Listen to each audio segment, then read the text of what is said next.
Hello friends, स्वागत है आपका मेरे चैनल कथा शक्ति में। तो आज हम बात करते हैं एकादशी फाल्गुन महीने की शुक्ल पक्ष की। मानदाता बोले कि हे वशिष्ठ जी, यदि आप मुझ पर कृपा करें तो किसी ऐसे व्रत की कथा कहिए जिससे मेरा कल्याण हो। महर्षि वशिष्ठ बोले कि हे राजन, सब व्रतों से उत्तम और अंत में मोक्ष देने वाले आमलकी एकादशी के व्रत का मैं वर्णन करता हूँ। यह एकादशी फाल्गुन महीने के शुक्ल पक्ष में होती है। इस व्रत के करने से समस्त पाप नष्ट हो जाते हैं। इस व्रत का फल 1000 गोदान के फल के बराबर होता है। अब मैं आपसे एक पौराणिक कथा कहता हूँ, आप ध्यान पूर्वक सुनिए। एक वैदिश नाम का नगर था जिसमें ब्राह्मण, क्षत्रिय, वैश्य और शूद्र चारों वर्ण आनंद सहित रहते थे। उस नगर में सदैव वेद ध्वनि गूंजा करती थी तथा पापी, दुराचारी तथा नास्तिक उस नगर में कोई नहीं था। उस नगर में चैत्रथ नाम का चंद्रवंशी राजा राज्य करता था। वह अत्यंत विद्वान तथा धर्मी था। उस नगर में कोई भी व्यक्ति दरिद्र व कंजूस नहीं था।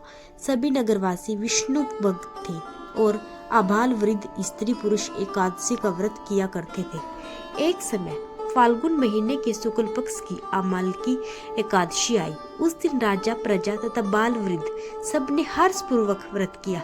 राजा अपनी प्रजा के साथ मंदिर में जाकर पूर्ण कुंभ स्थापित करके धूप, दीप, नैवेद्य, पंचरत्न आदि से आंवले का पूजन करने लगे और इस प्रकार स्तुति करने लगे।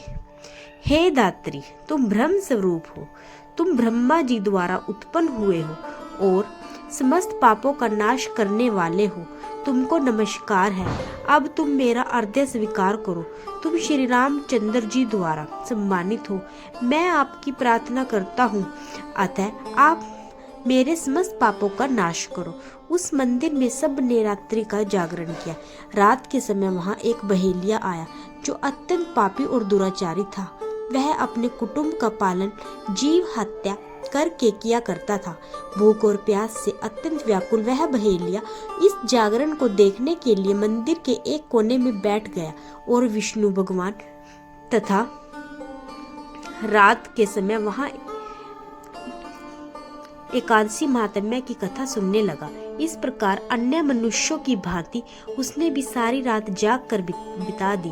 प्रातःकाल होते ही सब लोग अपने घर चले गए तो बहेलिया भी अपने घर चला गया। घर जाकर उसने भोजन किया। कुछ समय बीतने के पश्चात उस बहेलिये की मृत्यु हो गई।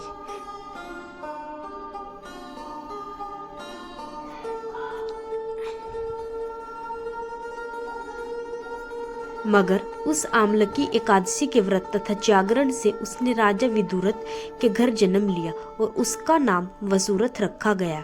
युवा होने पर वह चतुरंगनी सेना के सहित तथा धन धान्य से युक्त होकर 10,000 ग्रामों का पालन करने लगा। वह तेज में सूर्य के समान, कांति में चंद्रमा के समान, वीरता में भगवान विष्णु के समान तथा क्षमा में पृथ्वी के समान था। वह अत्यंत धार्मिक, सत्यवादी, कर्मवीर और विष्णु भगत था। वह प्रजा का समान भाव से पालन करता था। दान देना उसका नित्य कर्तव्य था। एक दिन राजा शिकार करने के लिए गया। दैवयोग से वह मार्ग भूल गया तथा दिशा ज्ञान न रहने के कारण उसी वन में एक वृक्ष के नीचे सो गया। थोड़ी देर बाद पहाड़ी मलेच्छ वहां पर आ गए और राजा को अकेला देखकर मारो मारो शब्द कहते हुए राजा की ओर दौड़े। मलेच्छ कहने लगे कि इसी दुष्ट राजा ने हमारे माता पिता, पुत्र पौत्र अनेक संबंधियों को मारा है तथा देश से निकाल दिया है, अतः इसको अवश्य मारना चाहिए। ऐसा कहकर वे मलेच्छ उस राजा को मारने दौड़े और अनेक प्रकार के अस्त्र शस्त्र उसके ऊपर फेंके। वे सब अस्त्र शस्त्र राजा के शरीर पर गिरते ही नष्ट हो जाते और उनका वार पुष्प के समान प्रतीत होता। अब उन मलेच्छों के अस्त्र शस्त्र उल्टा उन्हीं पर प्रहार करने लगे, जिससे वे मूर्छित होकर गिरने लगे। उसी समय राजा के शरीर से एक दिव्य स्त्री उत्पन्न हुई। वह स्त्री अत्यंत सुंदर होते हुए भी उसकी भ्रुकुटी टेढ़ी थी। उसकी आंखों से लाल लाल अग्नि निकल रही थी, जिससे वह दूसरे काल के समान प्रतीत होती थी। वह स्त्री मलेच्छों को मारने दौड़ी और थोड़ी ही देर में उसने सब मलेच्छों को काल के गाल में पहुंचा दिया। जब राजा सोकर उठा तो उसने मलेच्छों को मरा हुआ देखकर कहा कि इन शत्रुओं को किसने मारा है? इस वन में मेरा कौन हितैषी रहता है? वह ऐसा विचार कर ही रहा था कि आकाशवाणी हुई, हे राजा, इस संसार में विष्णु भगवान के अतिरिक्त कौन तेरी सहायता कर सकता है। इस आकाशवाणी को सुनकर राजा अपने राज्य में आ गया और सुखपूर्वक राज्य करने लगा।